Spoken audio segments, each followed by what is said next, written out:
ಓಂ ಶಾಂತಿ. ಬಾಬಾರವರ ಜ್ಞಾನದ ಗಂಗೆಯಲ್ಲಿ ಮೀಯಲು ಸಿದ್ಧರಿದ್ದೀರಾ?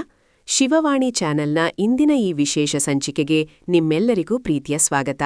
ಬಾಬಾರವರು ನಮಗಾಗಿ ನೀಡುವ ಪ್ರತಿದಿನದ ಮುರಳಿ ಕೇವಲ ಮಾತುಗಳಲ್ಲ, ಅವು ನಮ್ಮ ಜೀವನದ ದಾರಿದೀಪ. ಇಂದಿನ ದಿನನಿತ್ಯದ ಮುರಳಿ ಮಂಥನದ ಮೂಲಕ ನಾವು ಸ್ವಯಂ ಪರಿವರ್ತನೆಯ ಹಾದಿಯಲ್ಲಿ ಒಂದು ಹೆಜ್ಜೆ ಮುಂದೆ ಸಾಗೋಣ. ಬನ್ನಿ, ಇಂದಿನ ಮಧುರ ಮಹಾವಾಕ್ಯಗಳನ್ನು ಆಲಿಸೋಣ. ಒಬ್ಬ ವ್ಯಕ್ತಿ ತನ್ನ ಜೀವನ ಪೂರ್ತಿ ಒಂದು ಅಮೂಲ್ಯವಾದ ರತ್ನ ಹುಡುಕುತ್ತಾ ಇರ್ತಾನೆ. ಆ ರತ್ನ ಆಕಾಶದೆತ್ತರದ ಒಂದು ದೊಡ್ಡ ಬೆಟ್ಟದಷ್ಟು ಇರಬೇಕು ಅಂತ ಅವನ ಕಲ್ಪನೆ. ಹೌದು, ಇದು ಮನುಷ್ಯನ ಸಹಜ ಲೌಕಿಕ ಸ್ವಭಾವ. ಖಂಡಿತ. ಆದರೆ ಕೊನೆಗೆ ಒಬ್ಬ ಜ್ಞಾನಿ ಅವನಿಗೆ ಆ ರತ್ನ ತೋರಿಸಿದಾಗ ಅದು ಕೇವಲ ಒಂದು ಸಾಸಿವೆ ಕಾಳಿನಷ್ಟು ಚಿಕ್ಕದಾಗಿತ್ತು, ಆದರೆ ಸೂರ್ಯನಷ್ಟೇ ಪ್ರಕಾಶಮಾನವಾಗಿತ್ತು. ಒಂದ್ ರೀತಿ ನಮ್ಮ ಆಧ್ಯಾತ್ಮಿಕ ಹುಡುಕಾಟಕ್ಕೂ ಇದು ಅನ್ವಯಿಸುತ್ತೆ ಅಲ್ವಾ?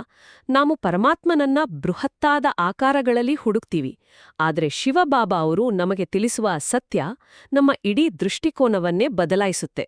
ಅದೇ ನಮ್ಮ ಲೌಕಿಕ ಜಗತ್ತಿನಲ್ಲಿ ಯಾವುದು ದೊಡ್ಡದಾಗಿರುತ್ತದೆಯೋ ಅದಷ್ಟು ಶಕ್ತಿಶಾಲಿ ಅನ್ನೋ ಒಂದು ಭ್ರಮೆ ಇದೆ. ಆದರೆ ಬಾಬಾ ಹೇಳ್ತಾರೆ, ಆತ್ಮ ಮತ್ತು ಪರಮಾತ್ಮ ಇಬ್ಬರೂ ಕೇವಲ ಒಂದು ಅತ್ಯಂತ ಸೂಕ್ಷ್ಮವಾದ ಬಿಂದು, ಅಂದ್ರೆ ಪ್ರಕಾಶಮಾನವಾದ ಜ್ಯೋತಿರ್ಬಿಂದು ಅಂತ. ಖಂಡಿತ. ಇದು ಎಷ್ಟೊಂದು ಸೂಕ್ಷ್ಮವಾದ ವಿಷಯ ಅಂದ್ರೆ, ನಾವು ಈ ಅರಿವನ್ನ ಬೆಳೆಸ್ಕೊಂಡಾಗ ನಮ್ಮೊಳಗಿರುವ ಆ ಲೌಕಿಕ ಅಹಂಕಾರ ಅಥವಾ ಬಾಬಾ ಹೇಳುವ ಹಾಗೆ ದೇಹಭಾನ ಸಂಪೂರ್ಣವಾಗಿ ಅಳಿಸೋಗುತ್ತೆ. ಹೌದು. ಈ ಅದ್ಭುತವಾದ ಅರಿವಿನೊಂದಿಗೆ ಇಂದಿನ ಮುರಳಿಯ ಅತಿಮಧುರವಾದ ಸಾರಾಂಶವನ್ನ ನೋಡೋಣ. ಮಧುರ ಮಕ್ಕಳೇ, ಹೇಗೆ ತಂದೆಯೂ ಪ್ರೀತಿಯ ಸಾಗರನಾಗಿದ್ದಾರೆ, ಅವರಷ್ಟು ಪ್ರೀತಿಯನ್ನು ಪ್ರಪಂಚದಲ್ಲಿ ಮತ್ಯಾರೂ ಕೊಡಲು ಸಾಧ್ಯವಿಲ್ಲ. ಹಾಗೆಯೇ ನೀವು ಮಕ್ಕಳು ಸಹ ತಂದೆಯ ಸಮಾನರಾಗಿ ಯಾರಿಗೂ ಬೇಸರಪಡಿಸಬೇಡಿ. ನೋಡಿ, ಇಲ್ಲಿ ಬಾಬಾ ಅವರು ಭಗವಂತನನ್ನ ಕೇವಲ ಆಶೀರ್ವಾದ ನೀಡುವ ಶಕ್ತಿಯಾಗಿ ಹೇಳಿಲ್ಲ, ಬದಲಾಗಿ ಪ್ರೀತಿಯ ಸಾಗರ ಅಂತ ಕರೆದಿದ್ದಾರೆ. ಇದು ಬಹಳ ಸುಂದರವಾದ ಪದ. ಹೌದು. ಮತ್ತು ನಾವು ಕೇವಲ ಭಕ್ತರಲ್ಲ, ನಾವು ಆ ತಂದೆಯ ಸಮಾನರಾಗಬೇಕು ಅನ್ನೋ ದೊಡ್ಡ ಗುರಿಯನ್ನ ನೀಡಿದ್ದಾರೆ. ಯಾರಿಗೂ ಬೇಸರಪಡಿಸಬಾರ್ದು ಅನ್ನೋದು ಬಹಳ ಆಳವಾದ ನಿಯಮ. ನಿಖರವಾಗಿ. ಈಗ ಪ್ರಶ್ನೆ ಮತ್ತು ಉತ್ತರವನ್ನು ನೋಡೋಣ. ಪ್ರಶ್ನೆ: ತಂದೆಯು ತನ್ನ ಮಕ್ಕಳಿಗೆ ಯಾವ ಶಬ್ದಗಳಲ್ಲಿ ಶಿಕ್ಷಣ ನೀಡುತ್ತಾರೆ? ಶಾಪವಲ್ಲ. ಉತ್ತರ: ಮಧುರ ಮಕ್ಕಳೇ, ಎಂದೂ ಯಾರಿಗೂ ದುಃಖ ಕೊಡಬೇಡಿ. ದುಃಖ ಕೊಟ್ರೆ ದುಃಖಿಯಾಗಿಯೇ ಸಾಯುವಿರಿ. ಇದು ಶಿಕ್ಷಣವಾಗಿದೆ, ಶಾಪವಲ್ಲ. ಏಕೆಂದರೆ ನೀವು ಸುಖದಾತನ ಮಕ್ಕಳಾಗಿದ್ದೀರಿ ಅಂದ ಮೇಲೆ ನೀವೆಲ್ಲರಿಗೂ ಸುಖವನ್ನ ಕೊಡಬೇಕಾಗಿದೆ. ಇಲ್ಲಿ ಬಾಬಾ ಅವರು ಹೇಳಿರೋ ಮಾತುಗಳು ನಮ್ಮ ದೈನಂದಿನ ಜೀವನದ ಅಶಾಂತಿಯ ಮೂಲ ಕಾರಣವನ್ನೇ ಬಿಡಿಸಿಡುತ್ತವೆ. ಮನುಷ್ಯರು ತಮ್ಮ ಕಷ್ಟಗಳಿಗೆ ದೇವರನ್ನ ದೂಷಿಸ್ತಾರಲ್ವಾ? ಹೌದು.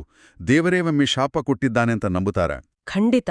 ಆದ್ರೆ ಜ್ಞಾನದ ಸಾಗರನಾದ ಬಾಬಾ ಸ್ಪಷ್ಟಪಡಿಸ್ತಾರೆ, ಪರಮಾತ್ಮನು ಎಂದಿಗೂ ಶಾಪ ನೀಡೋದಿಲ್ಲ. ಆತನು ಕೇವಲ ಶಿಕ್ಷಕನಾಗಿ ನಮ್ಗೆ ಜ್ಞಾನವನ್ನ ಕಲಿಸ್ತಾನೆ. ನಮಗೆ ಬರೋ ದುಃಖ ನಮ್ಮದೇ ಕರ್ಮದ ಫಲ. ಅಂದ್ರೆ ಇದು ಒಂದು ರೀತಿ ಕರ್ಮದ ತಿರುಗುಬಾಣ ಇದ್ಹಾಗೆ. ನಾವು ಯಾರಿಗಾದ್ರೂ ದುಃಖ ಕೊಟ್ರೆ ಆ ದುಃಖ ತಿರುಗಿ ನಮಗೇ ಬಡಿಯುತ್ತದೆ. ಇದು ವಾಸ್ತವಿಕ ಸತ್ಯ. ಹೌದು. ಬಾಬಾ ಇಲ್ಲಿ ಶಿಕ್ಷಕನಾಗಿ ಬರ್ತಾರೆ ಅನ್ನೋದು ಬಹಳ ಮುಖ್ಯವಾದ ಅಂಶ. ಕೇವಲ ಕೃಪೆಯ ಮೇಲೆ ಅವಲಂಬಿತರಾಗ್ಬೇಡಿ, ನಾನು ಓದಿಸುವುದಕ್ಕಾಗಿ ಬರ್ತೇನೆ ಅಂತ ಬಾಬಾ ವಿವರಿಸ್ತಾರೆ. ನಾವು ದೇವಸ್ಥಾನಗಳಿಗೆ ಹೋದಾಗ ಕೇವಲ ಕೃಪೆಯನ್ನ ಬೇಡುತ್ತೇವೆ ಗೊತ್ತಾ? ಅದೇ ಸಮಸ್ಯೆ. ಕೃಪೆ ಬೇಡೋದು ಅಂದ್ರೆ ನಮ್ಮ ಜವಾಬ್ದಾರಿಯಿಂದ ನುಣುಚ್ಕೊಳ್ಳೋದು. ಆದ್ರೆ ಶಿಕ್ಷಣ ಪಡೆಯೋದು ಅಂದ್ರೆ ಸ್ವತಃ ಪುರುಷಾರ್ಥ ಮಾಡೋದು. ಶಿವಬಾಬಾ ಅವರು ನಮ್ಮನ್ನ ಬೇಡುವರನ್ನಾಗಿ ಮಾಡೋದಿಲ್ಲ. ಖಂಡಿತ. ಜ್ಞಾನದ ಮೂಲಕ ನಮ್ಮ ಆಂತರಿಕ ಶಕ್ತಿಯನ್ನ ಜಾಗೃತಗೊಳಿಸಿ ನಮ್ಮನ್ನು ಸ್ವತಃ ತಂದೆಯ ಸಮಾನರನ್ನಾಗಿ ಮಾಡ್ತಾರೆ. ಈ ಪಯಣದಲ್ಲಿ ಮೊದಲನೇ ಹೆಜ್ಜೆಯೇ ದೇಹಭಾನವನ್ನ ಮರೆಯೋದು ಅಲ್ವಾ? ಹೌದು. ಅಂದ್ರೆ ನಾನು ಈ ದೇಹವಲ್ಲ, ಬದಲಾಗಿ ಒಂದು ಪ್ರಕಾಶಮಾನವಾದ ಆತ್ಮ ಎಂಬ ಅರಿವು. ಇದನ್ನೇ ಆತ್ಮಿಕ ಸ್ಥಿತಿ ಅಂತ ಕರೆಯೋದು. ನನಗಿದು ಇಂದಿನ ಅತಿ ಸೂಕ್ಷ್ಮವಾದ ತಂತ್ರಜ್ಞಾನದ ಸಾಧನದ ನೆನಪು ತರುತ್ತೆ. ಕಣ್ಣಿಗೆ ಕಾಣದಷ್ಟು ಚಿಕ್ಕದಾದ ಒಂದು ಸ್ಮರಣಕೋಶದಲ್ಲಿ ಇಡೀ ಪ್ರಪಂಚದ ಮಾಹಿತಿಯೇ ಅಡಗಿರುತ್ತೆ. ಬಹಳ ಅದ್ಭುತವಾದ ಹೋಲಿಕೆ ಇದು. ಹೌದಲ್ವಾ? ಹಾಗೆ ಬಾಬಾ ಹೇಳುವಂತೆ ನಾವೆಲ್ಲರೂ ನೋಡಲು ಕೇವಲ ಜ್ಯೋತಿರ್ಬಿಂದುಗಳು. ಆದರೆ ಈ ಒಂದು ಸಣ್ಣ ಬಿಂದುವಿನಲ್ಲಿ ನಮ್ಮ ಹಿಂದಿನ 84 ಜನ್ಮಗಳ ಇಡೀ ಇತಿಹಾಸವೇ ಅಡಗಿದೆ. ಖಂಡಿತ. ಈ ಬಿಂದು ಸ್ವರೂಪದ ಅರಿವು ಬಂದ್ರೆ ಸಾಕು, ನಮ್ಮ ಒಳಗಿರುವ ಲೌಕಿಕ ಅಹಂಕಾರ ಕಳೆದು ಹೋಗುತ್ತೆ. ವ್ಯಕ್ತಿಯು ತನ್ನನ್ನು ತಾನು ಕೇವಲ ಒಂದು ನಿರಾಕಾರ ಬಿಂದು ಅಂತ ಅರಿತುಕೊಂಡಾಗ ಏನಾಗುತ್ತೆ ಯೋಚಿಸಿ? ಸಮಾಜ ನೀಡಿದ ಹುದ್ದೆ, ಅಂತಸ್ತು ಎಲ್ಲವೂ ಅರ್ಥ ಕಳೆದುಕೊಳ್ಳುತ್ತವೆ. ನಿಖರವಾಗಿ. ಆತ್ಮವೇ ಈ ನಾಟಕದಲ್ಲಿ ಒಬ್ಬ ರಾಜನ ಪಾತ್ರವನ್ನ ಅಭಿನಯಿಸಬಹುದು ಅಥವಾ ಸಾಮಾನ್ಯ ನೌಕರನ ಪಾತ್ರವನ್ನು ಅಭಿನಯಿಸಬಹುದು. ನಾವು ಧರಿಸಿರುವ ಈ ದೇಹ ಕೇವಲ ಒಂದು ವಸ್ತ್ರವಿದಂತೆ. ಆದ್ರೆ ಇಲ್ಲೊಂದು ಪ್ರಶ್ನೆ ಬರುತ್ತೆ. ಶಿವಬಾಬಾ ಅವರು ಸಮಯದ ಚಕ್ರದ ಬಗ್ಗೆ ವಿವರಿಸುವಾಗ ಇದು ಕೇವಲ ಒಂದು ಸರಳ ರೇಖೆಯಲ್ಲ ಅಂತ ಹೇಳ್ತಾರೆ. ಬದಲಾಗಿ ನಿಖರವಾದ 5000 ವರ್ಷಗಳ ಅಂದ್ರೆ 84 ಜನ್ಮಗಳ ಒಂದು ನಿರಂತರ ಚಕ್ರ ಅಂತ ವಿವರಿಸ್ತಾರೆ. ಹೌದು, ಇದು ಬಹಳ ಗಹನವಾದ ರಹಸ್ಯ.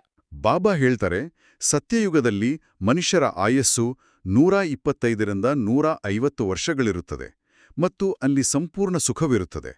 ಆದರೆ ಈಗಿನ ಪ್ರಪಂಚ ಸಂಪೂರ್ಣ ತಮೋಪ್ರಧಾನವಾಗಿದೆ ಅಂತ. ಈ ತಮೋಪ್ರಧಾನ ಸ್ಥಿತಿ ಅಂದ್ರೆ ಏನು? ತಮೋಪ್ರಧಾನ ಅಂದ್ರೆ ಸಂಪೂರ್ಣವಾಗಿ ಕಲುಷಿತಗೊಂಡ ಶಕ್ತಿಗುಂದಿದ ಸ್ಥಿತಿ. ದೈನಂದಿನ ಜೀವನದಲ್ಲಿ ನಾವೇಕೆ ಇಷ್ಟೊಂದು ಅತೃಪ್ತರಾಗಿದ್ದೇವೆ ಅಂದ್ರೆ ನಾವು 5 ವಿಕಾರಗಳಿಗೆ ಬಲಿಯಾಗಿದ್ದೇವೆ. ಅಂದ್ರೆ ಕಾಮ, ಕ್ರೋಧ, ಲೋಭ, ಮೋಹ, ಅಹಂಕಾರಗಳಿಗೆ. ಹೌದು. ಆತ್ಮವು ಸತ್ಯಯುಗದಲ್ಲಿ ಸಂಪೂರ್ಣ ಶುದ್ಧವಾಗಿತ್ತು, ಸತೋಪ್ರಧಾನವಾಗಿತ್ತು. ಆದರೆ ಜನ್ಮಗಳ ಪಯಣದಲ್ಲಿ ವಿಕಾರಗಳ ಸಂಪರ್ಕದಿಂದ ಆತ್ಮಕ್ಕೆ ಪಾಪದ ತುಕ್ಕು ಹಿಡಿದಿದೆ. ಬಾಬಾ ಇದನ್ನ ಬಹಳ ನೇರವಾಗಿ ಎಚ್ಚರಿಸಿದಾರಲ್ವಾ? ಕಾಮದ ಚಿತೆಯ ಮೇಲೆ ಕುಳಿತು ಆತ್ಮವು ತನ್ನ ಸೌಂದರ್ಯವನ್ನ ಕಳೆದುಕೊಂಡು ಕಪ್ಪಾಗಿದೆ ಅಂತ. ಖಂಡಿತ. ಇದು ನಮ್ಗೆ ಕನ್ನಡಿ ಹಿಡಿದಂತೆ.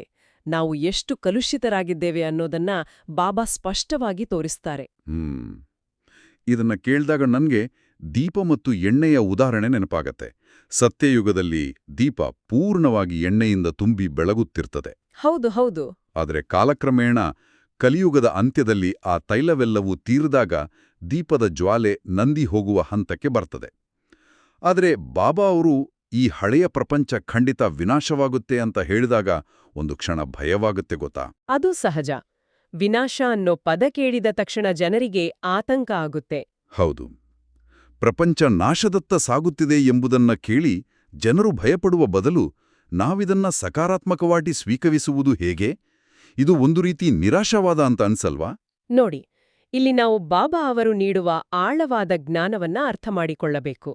ವಿನಾಶ ಅಂದ್ರೆ ಸರ್ವನಾಶವಲ್ಲ. ಇದೊಂದು ಹೊಸ ನಿರ್ಮಾಣದ, ಶುದ್ಧೀಕರಣದ ಪ್ರಕ್ರಿಯೆ. ಅಂದ್ರೆ ಒಂದು ಹಳೆಯ ಕಟ್ಟಡವನ್ನ ಕೆಡವಿ ಹೊಸದು ಕಟ್ಟುವ ಹಾಗೆ. ನಿಖರವಾಗಿ. ಒಂದು ಹಳೆಯ, ಶಿಥಿಲವಾದ, ವಾಸಯೋಗ್ಯವಲ್ಲದ ಮನೆಯನ್ನ ಕೆಡವಿ ಆ ಜಾಗದಲ್ಲಿ ಒಂದು ಸುಂದರವಾದ ಮನೆಯನ್ನ ನಿರ್ಮಿಸುವ ಪ್ರಕ್ರಿಯೆ ಇದು. ಈ ಹಳೆಯ ತಮೋಪ್ರಧಾನ ಜಗತ್ತು ಹೋದರಷ್ಟೇ ಹೊಸ ಸತ್ಯಯುಗ ಬರಲು ಸಾಧ್ಯ. ಅರ್ಥವಾಯಿತು. ಇದಕ್ಕಾಗಿ ಬಾಬಾ ನಮ್ಮಲ್ಲಿ ನಿರಾಶೆಯನ್ನಲ್ಲ, ಬದಲಾಗಿ ವೈರಾಗ್ಯವನ್ನ ಬೆಳೆಸ್ತಾರೆ. ಅಂದ್ರೆ ಹಳೆಯ ಪ್ರಪಂಚದ ಮೇಲಿನ ಮೋಹವನ್ನ ಬಿಡುವ ಶಕ್ತಿಯನ್ನ ತುಂಬ್ತಾರೆ. ಅಂದ್ರೆ ಇದು ಅಂತ್ಯವಲ್ಲ, ಬದಲಾಗಿ ಒಂದು ಹೊಸ ಸುಂದರ ಆರಂಭದ ಪ್ರಕ್ರಿಯೆ. ಹಾಗಾದ್ರೆ ಈ ತುಕ್ಕು ಹಿಡಿದಿರುವ ಆತ್ಮ ಮತ್ತೆ ಶುದ್ಧವಾಗುವುದು ಹೇಗೆ? ಬಾಬಾ ಅವರು ಇದಕ್ಕಾಗಿ ಯೋಗಾಗ್ನಿಯ ಬಗ್ಗೆ ಮಾತಾಡ್ತಾರಲ್ವಾ? ಹೌದು, ಖಂಡಿತ. ಸಂಗಮಯುಗದ ಈ ಅಮೂಲ್ಯ ಸಮಯದಲ್ಲಿಯೇ ಬಾಬಾ ಅವರು ನಮ್ಮನ್ನ ಜ್ಞಾನಚಿತೆಯ ಮೇಲೆ ಕೂರಿಸ್ತಾರೆ. ಕಾಮದ ಚಿತೆಗೆ ವಿರುದ್ಧವಾಗಿ ಜ್ಞಾನಚಿತೆ. ಅದೇ. ಕಾಮದ ಚಿತೆಯು ನಮ್ಮನ್ನ ಕಪ್ಪಾಗಿಸಿದ್ರೆ, ಈ ಜ್ಞಾನಚಿತೆ ಮತ್ತು ಪರಮಾತ್ಮನ ನೆನಪು ಅಂದ್ರೆ ಯೋಗಾಗ್ನಿಯು ನಮ್ಮ ಒಳಗಿನ ಪಾಪದ ತುಕ್ಕನ್ನ ಸಂಪೂರ್ಣವಾಗಿ ಸುಟ್ಟು ಹಾಕ್ತದೆ. ಆತ್ಮ ಮತ್ತೆ ಸತೋಪ್ರಧಾನವಾಗುತ್ತದೆ. ಅಂದ್ರೆ ಯೋಗ ಅನ್ನೋದು ಕೇವಲ ಕಣ್ಣು ಮುಚ್ಚಿ ಕೂರುವುದಲ್ಲ. ಖಂಡಿತ ಅಲ್ಲ. ಅದು ಬಾಬಾ ಜೊತೆಗಿನ ನಿರಂತರ ಮತ್ತು ಆಳವಾದ ಪ್ರೀತಿಯ ಸಂಪರ್ಕ. ಇದನ್ನೇ ಮನ್ಮನಾಭವ ಅಂತ ಕರೆಯಲಾಗುತ್ತದೆ. ತನ್ನ ಮನಸ್ಸನ್ನ ಪರಮಾತ್ಮನಲ್ಲಿ ಲೀನ ಮಾಡುವುದು. ಮನ್ಮನಾಭವ ಎಂಥ ಶಕ್ತಿಶಾಲಿ ಪದ. ಇನ್ನು ಮುರಳಿಯ ಮತ್ತೊಂದು ಪ್ರಾಯೋಗಿಕ ಭಾಗದ ಕಡೆ ಬರೋಣ. ತಮ್ಮದೇ ಮನೆಯಲ್ಲಿ ಒಂದು ಕೋಣೆಯಲ್ಲಿ ಆಸ್ಪತ್ರೆ ಹಾಗೂ ವಿಶ್ವವಿದ್ಯಾಲಯವನ್ನ ಅಂದ್ರೆ ಸೇವಾ ಕೇಂದ್ರವನ್ನ ತೆರೆಯುವ ಮಾತು. ಹೌದು, ಇದು ಬಹಳ ಸುಂದರವಾದ ಮಾರ್ಗದರ್ಶನ. ಬಹುತೇಕರು ಆಧ್ಯಾತ್ಮಿಕತೆಗಾಗಿ ಕಾಡಿಗೆ ಹೋಗಬೇಕು, ಸನ್ಯಾಸಿಯಾಗಬೇಕು ಅಂತ ನಂಬ್ತಾರೆ. ಆದರೆ ಬಾಬಾ ಅವರ ಈ ಮಾರ್ಗ ಇಷ್ಟೊಂದು ಭಿನ್ನವಾಗಿದೆ. ಇದೇ ಈ ಜ್ಞಾನದ ಅತಿ ದೊಡ್ಡ ವಿಶೇಷತೆ ಅಲ್ವಾ? ಇದು ಪ್ರವೃತ್ತಿ ಮಾರ್ಗದ ಶಿಕ್ಷಣ. ಸಂಸಾರದಲ್ಲಿದ್ದುಕೊಂಡೇ ಕುಟುಂಬದ ಜವಾಬ್ದಾರಿಗಳನ್ನ ನಿಭಾಯಿಸುತ್ತಲೇ ಕಮಲದ ಹೂವಿನಂತೆ ನಿರ್ಲಿಪ್ತರಾಗಿರುವ ಕಲೆ ಇದು. ಕಮಲದ ಹೂವಿನಂತೆ ಇರುವುದು. ಹೌದು. ಮನೆಯನ್ನೇ ಆಸ್ಪತ್ರೆ ಮತ್ತು ವಿಶ್ವವಿದ್ಯಾಲಯವನ್ನಾಗಿ ಮಾಡುವುದು ಅಂದ್ರೆ ನಿಮ್ಮ ಮನೆಯ ವಾತಾವರಣವನ್ನ ಜ್ಞಾನ ಮತ್ತು ಯೋಗದಿಂದ ಅಷ್ಟು ಪವಿತ್ರವಾಗಿಡುವುದು. ಯಾರು ಆ ಮನೆಗೆ ಬಂದ್ರೂ ಅವರಿಗೆ ಮಾನಸಿಕ ಶಾಂತಿ ಸಿಗಬೇಕು. ಖಂಡಿತ. ಅದೇ ನಿಜವಾದ ಸೇವೆ. ಮತ್ತು ಇದೇ ಮುರಳಿಯಲ್ಲಿ ಬಾಬಾ ಅವರು ಕೃಷ್ಣನಿಗೂ ಮತ್ತು ಶಿವನಿಗೂ ಇರುವ ವ್ಯತ್ಯಾಸವನ್ನ ಬಹಳ ಸ್ಪಷ್ಟವಾಗಿ ವಿವರಿಸ್ತಾರೆ. ಹೌದು, ಇದು ಸಮಾಜದಲ್ಲಿರುವ ಅನೇಕ ತಪ್ಪು ಕಲ್ಪನೆಗಳನ್ನ ದೂರ ಮಾಡುವಂತಹ ಅಂಶ. ಬಹುತೇಕರು ಕೃಷ್ಣನೇ ಪರಮಾತ್ಮ ಅಂತ ನಂಬಿದ್ದಾರೆ. ಅದೇ ನೋಡಿ. ಆದ್ರೆ ಬಾಬಾ ವಿವರಿಸ್ತಾರೆ, ಕೃಷ್ಣನು ಗರ್ಭದಿಂದ ಜನ್ಮ ಪಡೆದು ಪೂರ್ಣ 84 ಜನ್ಮಗಳನ್ನ ತೆಗೆದುಕೊಳ್ಳುವ ಮೊದಲ ಪವಿತ್ರ ಆತ್ಮ. ಆತನು ಸತ್ಯಯೋಗದ ರಾಜಕುಮಾರ. ಆತನಿಗೆ ಈ ಜ್ಞಾನವಿರುವುದಿಲ್ಲ. ಹೌದು. ಆದ್ರೆ ಶಿವಬಾಬಾ ಅವರು ಜನ್ಮರಹಿತ, ಅಯೋನಿಜ.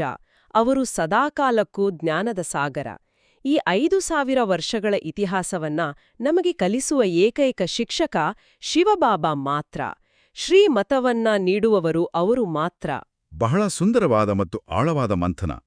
ಈಗ ಮುರಳಿಯ ಅಂತಿಮ ಘಟ್ಟದತ್ತ ಸಾಗುವ ಮುನ್ನ ಬಾಬಾ ಅವರ ಪ್ರೀತಿಯ ನೆನಪನ್ನ ಅಂದ್ರೆ ಯಾತ್ಪ್ಯಾರನ್ನು ಯಥಾವತ್ತಾಗಿ ಸ್ಮರಿಸೋಣ. ಮಧುರಾತಿ ಮಧುರ, ಅಗಲಿಹೋಗಿ ಮರಳಿ ಸಿಕ್ಕಿರುವ ಮಕ್ಕಳ ಪ್ರತಿ ಮಾತಾಪಿತಾ ಬಾಬ್ದಾದಾರವರ ನೆನಪು, ಪ್ರೀತಿ ಹಾಗೂ ಸುಪ್ರಭಾತ್. ಆತ್ಮಿಕ ಮಕ್ಕಳಿಗೆ ಆತ್ಮಿಕ ತಂದೆಯ ನಮಸ್ತೆ. ಆತ್ಮಿಕ ತಂದೆಗೆ ಆತ್ಮಿಕ ಮಕ್ಕಳ ನಮಸ್ತೆ ಮತ್ತು ಓಂ ಶಾಂತಿ. ಈಗ ಧಾರಣೆ, ವರದಾನ, ಸ್ಲೋಗನ್ ಮತ್ತು ಅವ್ಯಕ್ತ ಸೂಚನೆಗಳ ಆಳವಾದ ಒಳನೋಟವನ್ನು ಪಡೆಯೋಣ. ಇಂದಿನ ಮುಖ್ಯ ಧಾರಣೆಯಲ್ಲಿ ಬಾಬಾ ಬಹಳ ಎಚ್ಚರಿಕೆ ನೀಡಿದ್ದಾರೆ. ಯಾವುದೇ ಉಲ್ಟಾಸುಲ್ಟಾ ಮಾತಿನ ಮೇಲೆ ವಿಶ್ವಾಸವನ್ನಿಡಬಾರದು. ಏನೆಲ್ಲವನ್ನೂ ಉಲ್ಟಾ ಓದಿದ್ದೀರೋ ಅದನ್ನ ಮರೆತು ಅಶರೀರಿಯಾಗುವ ಅಭ್ಯಾಸ ಮಾಡಬೇಕಾಗಿದೆ ಅಂತ. ಹೌದು, ಇದು ಬಹಳ ಮುಖ್ಯವಾದ ಧಾರಣೆ. ಜೊತೆಗೆ 2ನೇ ಪಾಯಿಂಟ್ನಲ್ಲಿ ಹೇಳ್ತಾರೆ, ಕೇವಲ ಆಶೀರ್ವಾದದ ಮೇಲೆ ನಡೆಯಬಾರದು, ಯಾರಿಗೂ ದುಃಖ ಕೊಡಬಾರದು ಅಂತ. ಇದು ನಮಗೆ ದೈನಂದಿನ ಜೀವನದಲ್ಲಿ ಹೇಗೆ ಅನ್ವಯವಾಗುತ್ತೆ? ಲೌಕಿಕ ಪ್ರಪಂಚದಲ್ಲಿ ನಾವು ದಿನನಿತ್ಯ ಹಲವಾರು ಗಾಳಿಸುದ್ದಿಗಳನ್ನ, ನಿರಾಶಾವಾದದ ಮಾತುಗಳನ್ನ ಕೇಳ್ತೇವಲ್ವಾ? ಅವೇ ಉಲ್ಟಾ-ಸುಲ್ಟಾ ಮಾತುಗಳು. ಅವು ನಮ್ಮ ಆಂತರಿಕ ಶಾಂತಿಯನ್ನ ಕೆಡಿಸ್ತವೆ. ಖಂಡಿತ. ಬಾಬಾ ಹೇಳೋದು, ಆ ಹೊರಗಿನ ಗದ್ದಲಗಳಿಗೆ ಕಿವಿ ಕೊಡಬೇಡಿ, ಬದಲಾಗಿ ಅಶರೀರಿಯಾಗುವ ಅಭ್ಯಾಸ ಮಾಡಿ. ಅಶರೀರಿ ಅಂದ್ರೆ ಈ ದೇಹದ ಪ್ರಜ್ಞೆಯಿಂದ ಮೇಲೆದ್ದು ನಾನು ಕೇವಲ ಒಂದು ಆತ್ಮ ಎಂಬ ಸ್ಥಿತಿಯಲ್ಲಿ ನೆಲೆಯೂರುವುದು. ಇದು ನಮ್ಮ ಮನಸ್ಸಿಗೆ ಒಂದು ರಕ್ಷಣಾ ಕವಚವನ್ನ ನಿರ್ಮಿಸಿದಂತೆ ಆಗುತ್ತೆ. ಹೌದು ಹೌದು. ಮತ್ತು 2ನೇ ಧಾರಣೆಯು ನಮ್ಮ ಕರ್ಮಗಳ ಮೇಲೆ ನಿರಂತರ ನಿಗಾವಿಡುವಂತೆ ಎಚ್ಚರಿಸುತ್ತದೆ. ನಾವು ಕೇವಲ ಆಶೀರ್ವಾದ ಬೇಡುವುದಲ್ಲ, ತಂದೆಯ ಸಮಾನರಾಗಿ ಪ್ರೀತಿಯನ್ನ ಮಾತ್ರ ಹಂಚಬೇಕು. ಇನ್ನು ಇಂದಿನ ವರದಾನದಲ್ಲಿ ಒಂದು ಗಹನವಾದ ಮಾತಿದೆ. ಸತ್ಯ ಲಗ್ನಿನ ಆಧಾರದ ಮೇಲೆ ಅನ್ಯ ಸಂಘಗಳನ್ನ ಮುರಿದು ಒಬ್ಬರ ಸಂಘವನ್ನ ಜೋಡಿಸುವಂಥ ಸಂಪೂರ್ಣ ವಿಧೇಯಭವ. ಇದು ಬಹಳ ಆಳವಾದ ವರದಾನ. ನಾವು ಆಧುನಿಕ ಜಗತ್ತಿನಲ್ಲೇ ನೋಡ್ತೇವೆ. ಒಂದು ತಂತ್ರಜ್ಞಾನದ ಸಾಧನ ಬೇಗನೆ ತನ್ನ ಶಕ್ತಿಯನ್ನ ಮರಳಿ ಪಡೆಯಬೇಕಾದ್ರೆ ಅದು ಹೊರ ಜಗತ್ತಿನ ಎಲ್ಲಾ ಸಂಪರ್ಕಗಳನ್ನ ಕಡಿದುಕೊಳ್ಳುವ ಒಂದು ಸ್ಥಿತಿಗೆ ಹೋಗಬೇಕು. ಖಂಡಿತ. ಅದೊಂದು ಏಕಾಂತದ ಸ್ಥಿತಿ. ಅದೇ ರೀತಿ ನಮ್ಮ ಮನಸ್ಸಿನ ಸ್ಥಿತಿಯೂ ಆಗ್ಬೇಕಲ್ವಾ? ಆದ್ರೆ ಇಂದಿನ ಈ ಗದ್ದಲದ ಬದುಕಿನಲ್ಲಿ ಕೇವಲ ಒಂದೇ ಒಂದು ಕೇಂದ್ರದ ಮೇಲೆ, ಅಂದ್ರೆ ಬಾಬಾನ ಮೇಲೆ ಗಮನ ಕೇಂದ್ರೀಕರಿಸುವುದು ವಾಸ್ತವಿಕವಾಗಿ ಹೇಗೆ ಸಾಧ್ಯ? ನೋಡಿ, ಅನ್ಯ ಸಂಘಗಳನ್ನ ಕಡಿಯುವುದು ಅಥವಾ ಒಬ್ಬರ ಸಂಘ ಅಂದ್ರೆ ಲೌಕಿಕ ಜವಾಬ್ದಾರಿ ಬಿಟ್ಟು ಕಾಡಿಗೆ ಹೋಗುವುದಲ್ಲ. ಬದಲಾಗಿ ಅದೊಂದು ಆಂತರಿಕ ಮಾನಸಿಕ ಲಂಗರ ಹಾಕಿದಂತೆ. ಅಂದ್ರೆ ಒಳಗಿನಿಂದ ಸಂಪರ್ಕ. ಹೌದು. ನಾವು ಹೊರಗಿನ ಪ್ರಪಂಚದಲ್ಲಿ ಪಾತ್ರ ನಿರ್ವಹಿಸ್ತಿರ್ತೇವೆ, ಆದ್ರೆ ಆಳದಲ್ಲಿ ನಮ್ಮ ಬುದ್ಧಿಯ ಸಂಪರ್ಕ ಕೇವಲ ಆ ಪರಮ ಬೆಳಕಿನ ಬಿಂದುವಿನ ಜೊತೆ ಮಾತ್ರ ಇರಬೇಕು. ಈ ಪ್ರಪಂಚದ ಆಕರ್ಷಣೆಗಳು ನಮ್ಮ ಶಕ್ತಿಯನ್ನ ಹೀರುತ್ತವೆ. ಸಂಪೂರ್ಣ ವಿಧೇಯತೆ ಅಂದ್ರೆ ಶ್ರದ್ಧೆಯಿಂದ ಬಾಬಾನ ಶ್ರೀಮತವನ್ನ ಪಾಲಿಸುವುದು. ಎಂತಹ ಸ್ಪಷ್ಟವಾದ ವಿವರಣೆ. ಇಂದಿನ ಸ್ಲೋಗನ್ ಕೂಡ ಇದನ್ನೇ ಪ್ರತಿಧ್ವನಿಸುತ್ತದೆ. ಸತ್ಯತೆಯ ಸ್ವಾಸ್ಥಿತಿಯು ಪರಿಸ್ಥಿತಿಗಳಲ್ಲಿಯೂ ಸಂಪೂರ್ಣರನ್ನಾಗಿ ಮಾಡಿಬಿಡುತ್ತದೆ. ಹೌದು, ಇದು ಬಹಳ ಶಕ್ತಿಶಾಲಿ ವಾಕ್ಯ. ಮತ್ತು ಅವ್ಯಕ್ತ ಸೂಚನೆಯಲ್ಲಿ ಬಾಬಾ ಹೇಳ್ತಾರೆ, ಸದಾ ಅಚಲ, ಅಡೋಲ, ಏಕರಸ ಸ್ಥಿತಿಯ ಅನುಭವ ಮಾಡಿ. ನಾವು ಶ್ರೇಷ್ಠಾತಿಶ್ರೇಷ್ಠ ಭಗವಂತನ ಮಕ್ಕಳಾಗಿದ್ದೇವೆ. ಇದು ನೆನಪಿದ್ರೆ ಏಕರಸ ಸ್ಥಿತಿ ಬರುವುದು ಅಂತ. ಖಂಡಿತ. ಹೊರಗಿನ ಪ್ರಪಂಚದಲ್ಲಿ ಎಷ್ಟೇ ಬಿರುಗಾಳಿಗಳಿರಲಿ, ಕಠಿಣ ಪರಿಸ್ಥಿತಿಗಳಿರಲಿ, ನಾವು ವಿಚಲಿತರಾಗಬಾರದು. ಒಳಗಿನಿಂದ ನಾನು ಅಶರೀರಿ ಆತ್ಮ ಎಂಬ ಸ್ವಾಸ್ಥಿತಿಯು ಜೀವನದ ಬಿಕ್ಕಟ್ಟುಗಳಲ್ಲಿ ನಮಗೆ ದೊಡ್ಡ ಆಧಾರವಾಗುತ್ತದೆ. ತಾನು ಭಗವಂತನ ಮಗು ಎಂಬ ಸ್ಮೃತಿಯೇ ನಮಗೆ ಆ ಏಕರಸ ಅಡೋಲ ಸ್ಥಿತಿಯನ್ನ ತಂದುಕೊಡ್ತದೆ. ಅದೇ ನಿಜವಾದ ಪುರುಷಾರ್ಥ. ಅದ್ಭುತ. ಮುರಳಿಯ ಈ ಎಲ್ಲ ಮಧುರವಾದ ವಿಷಯಗಳನ್ನ ಕೇಳಿದ ನಂತರ ಈಗ ಸಮಯ ಬಂದಿದೆ ಈ ಜ್ಞಾನವನ್ನ ಕೇವಲ ಬುದ್ಧಿಯಲ್ಲಿ ಇಟ್ಟುಕೊಳ್ಳದೆ ನಮ್ಮ ಹೃದಯದಾಳಕ್ಕೆ ಇಳಿಸಿಕೊಳ್ಳುವ ಸಮಯ. ಹೌದು, ಖಂಡಿತ. ನಾವು ಚರ್ಚಿಸಿದ ಈ ಧಾರಣೆ, ವರದಾನ ಮತ್ತು ಅವ್ಯಕ್ತ ಸೂಚನೆಗಳನ್ನು ನಮ್ಮ ಒಳಗೆ ಸಂಪೂರ್ಣವಾಗಿ ಲೀನವಾಗಿಸಿಕೊಳ್ಳಲು ಕೆಲವು ಕ್ಷಣಗಳ ಕಾಲ ಒಂದು ಆಳವಾದ, ಶಾಂತಿಯುತವಾದ ಯೋಗದ ಅನುಭವವನ್ನು ಮಾಡೋಣ. ಈಗ ನಮ್ಮ ಮಾತಿನ ವೇಗವನ್ನು ಸ್ವಲ್ಪ ಕಡಿಮೆ ಮಾಡೋಣ. ಹೌದು, ದಯವಿಟ್ಟು ಎಲ್ಲರೂ ಸಂಪೂರ್ಣವಾಗಿ ಶಾಂತರಾಗಿರಿ. ನಿಮ್ಮ ದೇಹವನ್ನು ಸಂಪೂರ್ಣವಾಗಿ ಸಡಿಲಗೊಳಿಸಿ. ಉಸಿರಾಟವು ಅತ್ಯಂತ ಸಹಜವಾಗಿರಲಿ. ಹೊರಗಿನ ಎಲ್ಲ ಗದ್ದಲಗಳಿಂದ, ಲೌಕಿಕ ಜವಾಬ್ದಾರಿಗಳಿಂದ ನಿಧಾನವಾಗಿ ನಿಮ್ಮ ಮನಸ್ಸನ್ನ ಹಿಂದಕ್ಕೆ ತಗೊಳ್ಳಿ. ಕೇವಲ ಒಂದು ಶುದ್ಧ ಸಂಕಲ್ಪ. ನಾನು ಈ ಪಂಚಭೂತಗಳ ದೇಹವಲ್ಲ. ನಾನು ಭ್ರೂಕುಟಿಯ ಮಧ್ಯದಲ್ಲಿ ವಿರಾಜಮಾನವಾಗಿರುವ ಅತ್ಯಂತ ಸೂಕ್ಷ್ಮವಾದ, ಪ್ರಕಾಶಮಾನವಾದ ಜ್ಯೋತಿರ್ಬಿಂದು. ನಾನು ನಾಶರಹಿತವಾದ ಆತ್ಮ. ನನ್ನ ಮೂಲ ಸ್ವಭಾವವೇ ಶಾಂತಿ. ನಾನು ಪ್ರೀತಿಯ ಸ್ವರೂಪ. ನಾನು ಶ್ರೇಷ್ಠಾತಿಶ್ರೇಷ್ಠ ಭಗವಂತನ ಮಗು. ಆ ಪ್ರೀತಿಯ ಸಾಗರ, ಜ್ಞಾನದ ಸಾಗರನಾದ ಶಿವಬಾಬಾ ಪರಮಧಾಮದಿಂದ ತನ್ನ ದಿವ್ಯ ಕಿರಣಗಳನ್ನ ನೇರವಾಗಿ ನನ್ನ ಮೇಲೆ ಸುರಿಸ್ತಿದ್ದಾನೆ. ಆ ಬೆಳಕಿನಿಂದ ನನ್ನ ಆತ್ಮದಲ್ಲಿರುವ ಪಾಪದ ತುಕ್ಕು ನಿಧಾನವಾಗಿ ಕಳಚಿ ಬೀಳುತ್ತಿದೆ. ಬಾಬಾನ ಆಶೀರ್ವಾದ ಮತ್ತು ಯೋಗಾಗ್ನಿಯು ನನ್ನನ್ನು ಸಂಪೂರ್ಣವಾಗಿ ಶುದ್ಧಗೊಳಿಸುತ್ತಿದೆ. ನಾನು ಉಲ್ಟಾ-ಸುಲ್ಟಾ ಮಾತುಗಳನ್ನು ಕೇಳುವುದಿಲ್ಲ. ನಾನು ಯಾರಿಗೂ ಎಂದಿಗೂ ದುಃಖವನ್ನು ಕೊಡುವುದಿಲ್ಲ. ನನ್ನ ಬುದ್ಧಿಯ ಎಲ್ಲಾ ಲೌಕಿಕ ಸಂಪರ್ಕಗಳೂ ಈಗ ಕಡಿತಗೊಂಡಿವೆ. ಕೇವಲ ಒಂದೇ ಒಂದು ಸಂಪರ್ಕ, ಕೇವಲ ಒಬ್ಬ ತಂದೆಯ ನೆನಪು. ನಾನು ಅಚಲನಾಗಿದ್ದೇನೆ, ಅಡೋಲನಾಗಿದ್ದೇನೆ. ಎಂಥದ್ದೇ ಪರಿಸ್ಥಿತಿ ಬಂದರೂ ನನ್ನ ಈ ಸತ್ಯತೆಯ ಸ್ವಸ್ಥಿತಿ ನನ್ನನ್ನು ವಿಚಲಿತಗೊಳಿಸುವುದಿಲ್ಲ. ನಾನು ಏಕರಸ ಸ್ಥಿತಿಯಲ್ಲಿದ್ದೇನೆ. ಇದೇ ನನ್ನ ವಾಸ್ತವ, ಇದೇ ನನ್ನ ಶಕ್ತಿ.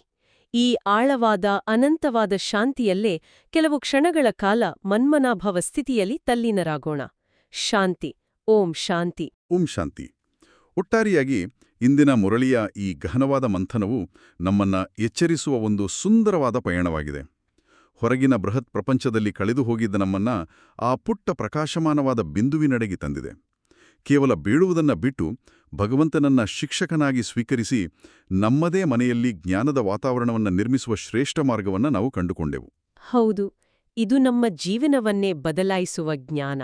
ಖಂಡಿತ. ಕೊನೆಯದಾಗಿ ಒಂದು ವಿಚಾರವನ್ನ ಆಳವಾದ ಚಿಂತನೆಗಾಗಿ ಬಿಡುತ್ತಿದ್ದೇನೆ. ಮುಂದಿನ ಬಾರಿ ದೈನಂದಿನ ಜೀವನದಲ್ಲಿ ಯಾರನ್ನಾದರೂ ಭೇಟಿಯಾದಾಗ ಅವರು ಎಷ್ಟೇ ಒರಟಾಗಿ ವರ್ತಿಸುವವರಾಗಿರಲಿ, ಅವರನ್ನ ಕೇವಲ ಈ ಜಗತ್ತೆಂಬ ನಾಟಕದಲ್ಲಿ ಒಂದು ತಾತ್ಕಾಲಿಕ ಪಾತ್ರ ನಿರ್ವಹಿಸುತ್ತಿರುವ ಪುಟ್ಟ ಪ್ರಕಾಶಮಾನವಾದ ಬೆಳಕಿನ ಬಿಂದು ಅಂತ ನೋಡಲು ಪ್ರಾರಂಭಿಸಿದರೆ ಏನಾಗಬಹುದು? ಕೇವಲ ಈ ಒಂದು ದೃಷ್ಟಿಕೋನದ ಬದಲಾವಣೆ ನಮ್ಮ ದಿನನಿತ್ಯದ ಸಂಬಂಧಗಳನ್ನು ಮತ್ತು ನಮ್ಮ ಆಂತರಿಕ ಶಾಂತಿಯನ್ನು ಎಷ್ಟರ ಮಟ್ಟಿಗೆ ಕ್ರಾಂತಿಕಾರಕವಾಗಿ ಬದಲಾಯಿಸಬಹುದು. ಇದನ್ನು ದಿನನಿತ್ಯದ ಪುರುಷಾರ್ಥದಲ್ಲಿ ಅಳವಡಿಸಿಕೊಳ್ಳಿ. ಇಂದಿನ ಈ ಜ್ಞಾನದ ಮಾತುಗಳು ನಿಮ್ಮ ದಿನವನ್ನು ಪವಿತ್ರವಾಗಿಸಲಿ ಎಂದು ಆಶಿಸುತ್ತೇವೆ. ಹಿರಿಯರು ಹೇಳಿದಂತೆ, ಕೇಳುವುದು ಸುಲಭ, ಮಂಥನ ಮಾಡುವುದು ಶ್ರೇಷ್ಠ. ಪ್ರತಿದಿನ ಹೀಗೆಯೇ ಬಾಬಾರವರ ಮಧುರ ಮಹಾವಾಕ್ಯಗಳನ್ನು ಆಲಿಸಲು ಮತ್ತು ಜೀವನದಲ್ಲಿ ಅಳವಡಿಸಿಕೊಳ್ಳಲು ಮರೆಯಬೇಡಿ. ನಿಮಗೆ ಈ ವಿಡಿಯೋ ಇಷ್ಟವಾಗಿದ್ದರೆ ದಯವಿಟ್ಟು ಲೈಕ್ ಮಾಡಿ ಮತ್ತು ನಿಮ್ಮ ಆತ್ಮೀಯರೊಂದಿಗೆ ಶೇರ್ ಮಾಡಿ. ಇಂತಹ ದಿನನಿತ್ಯದ ಮುರಳಿ ಮಂಥನಕ್ಕಾಗಿ ನಮ್ಮ ಶಿವವಾಣಿ ಚಾನೆಲ್ಗೆ ಈ ಕೂಡಲೇ ಸಬ್ಸ್ಕ್ರೈಬ್ ಆಗಿ. ಸದಾ ಖುಷಿಯಾಗಿರಿ, ಶಾಂತಿಯಿಂದರಿ. ಓಂ ಶಾಂತಿ.